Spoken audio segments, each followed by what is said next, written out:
Yeah, today we'll be discussing issues pertaining to interviews.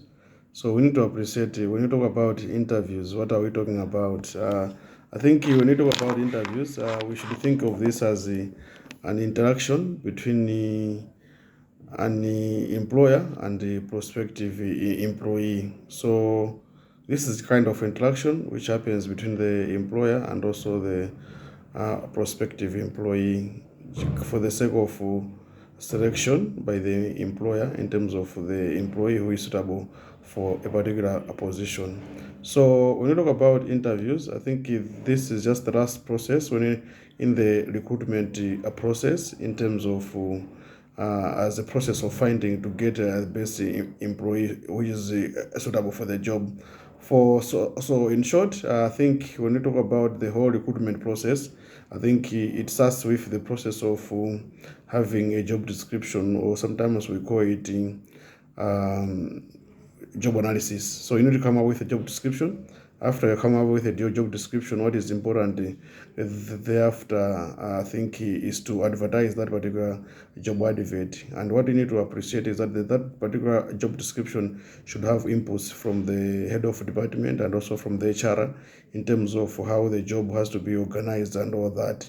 And after that, you develop an advert which is going to be used, for example, whether you're going to go to the newspapers, or maybe you want to go to social media, or you want to reach out to some colleges and all that. So you can be able to use that particular job advert for the sake of reaching out to a number of possible candidates for the job. So one way I do need to appreciate also in this particular process is that in whatever you are doing, depending on the nature of the organization, you can put it up in the newspaper, or you can put up maybe with a college. You can communicate to a college that you are looking for people who are qualified, or who have just graduated from college on a particular program, or even you are looking for the fourth year students or the fifth year students. It all depends on what you are looking for. And after you have done that kind of an advert, I think you consolidate the after the due date, or sometimes you can also shortlist on a rolling basis, and you're going to be able, before even you close the advert, you're going to be able to interview some people in the course of the advert. But sometimes you might have to do interviews after you have done the shortlisting, after the closing date. So you do the shortlisting, and the shortlisting is very important process, which also you need to engage people who are involved in the department, maybe 2 or 3 people to do the shortlisting, not just one person to be involved in the shortlisting. And you should have a proper framed shortlisting criteria on the requirements which were on the advert in terms of what you are looking for. For example, you can talk about the qualification that you are looking for, and also maybe the experience that you are looking for, maybe a certain professional qualification, and even certain skills that we are looking for. So if those people who are meeting those requirements, we can be done quantitatively, or even sometimes they can be done qualitatively. By qualitatively, you just tick boxes whether someone has got that particular thing or not. But for quantitative shortlisting is whereby you put scores to each and every parameter that you are looking for. And after you have done the shortlisting, you submit the report, maybe the shortlisting report, to the controlling office of the organization. And after the approval, you can set up an interview panel to interview such kind of people.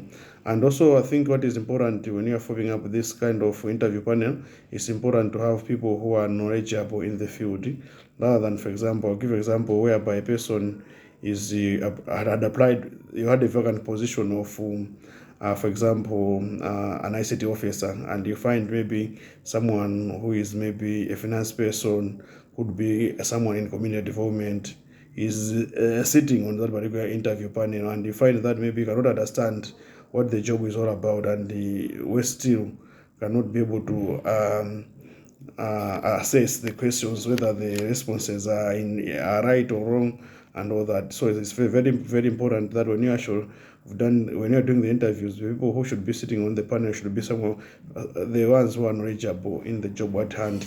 And after the interviews, the interview report can be submitted to the relevant authorities for approval.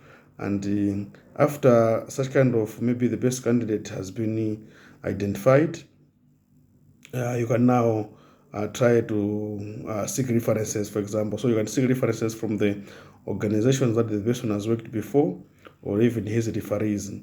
And it's always important, for example, you want to reach out to the organization, the current employer of that organization. Either during the interviews, you can be able to check with the employee if he is comfortable to contact his former or the current employer, if he's comfortable or not.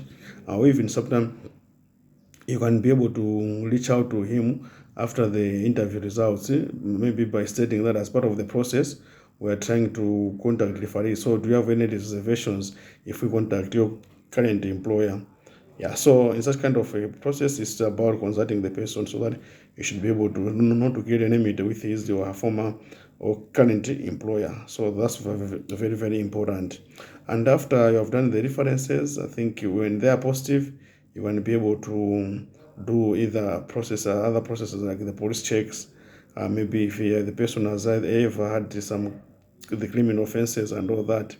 And after the police checks, you can also be able to, now consequently maybe we can end up offering such kind of a person the job. But also I think apart from that, the other difference which you can be able to reach out to is the professional bodies. For example, in Malawi we have ICAM, we have MIPS for the procurement officers, we have ICAM for the accountants. So you might need to reach out to Malawi Law Society for the lawyers. You might be able to reach out to them, whether he's a bona fide member or also maybe doesn't have any other issues pertaining to discipline. So when you are satisfied all those information, you can be able to make an offer to that particular person. So what do we need to put up? I think when I was talking about the interview report, you can be able to say maybe there are 2 or 3 people. The first person who will be offered the job, and maybe other people who are on reserve. So may need to have like a passing mark, which may be the people who have scored above that passing mark. Then you can assume that they have passed the interviews. It happens sometimes when you're shortlisting, you find that there's just one person who has been who is qualified for the job. So you can still proceed to interview the one person, provided during the interviews has passed the passing mark, then you can conclude to say this person is suitable for the job. So I think also another thing you should need to be mindful, I think when you are shortlisting, or even when you are calling the people for interviews, you should be able to check with them whether they have some other kind of disabilities.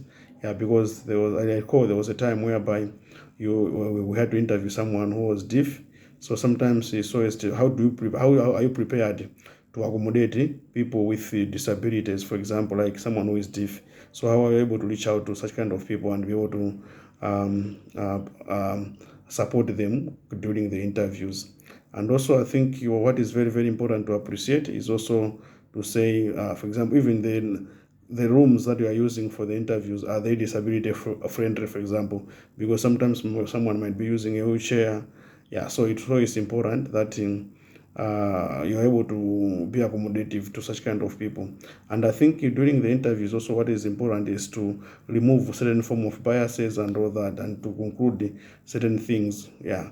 So, and I think one of the issues which is very, very important also to be thinking of, I think you're not having conclusions based on how a person is looking for. So sometimes you can be looking at a person by the face of it, you can conclude to say maybe this one is a drunkard, this one smokes too much and all that.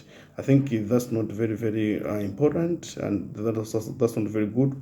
And also I think there are other issues to consider. How do you manage issues of gender when it comes to the interviews?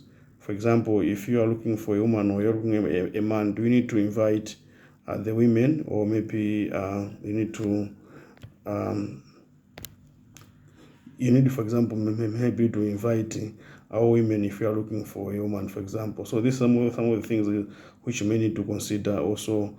And also maybe like someone who is on number 1, number 2, the other people would argue to say you have to submit the names to the CEO, for example, to approve, and you can choose maybe to go for the number 2 or number 3. These are some of the things which are debatable within the HR space. So it's always important that You should have a clear policy, recruitment policy on what should happen whenever such kind of things happen. But the best practice is for you to ensure that what the interview panel has recommended is the best decision for the organization. So you should be able to do in light of the decision of the interview panel. And if the controlling officer, for example, has reservations on how the interviews were done, then maybe in such kind of a case, he has to seek clarification, or maybe ask the interview panel to reconvene and discuss the issues that the controlling officer has, and maybe provide a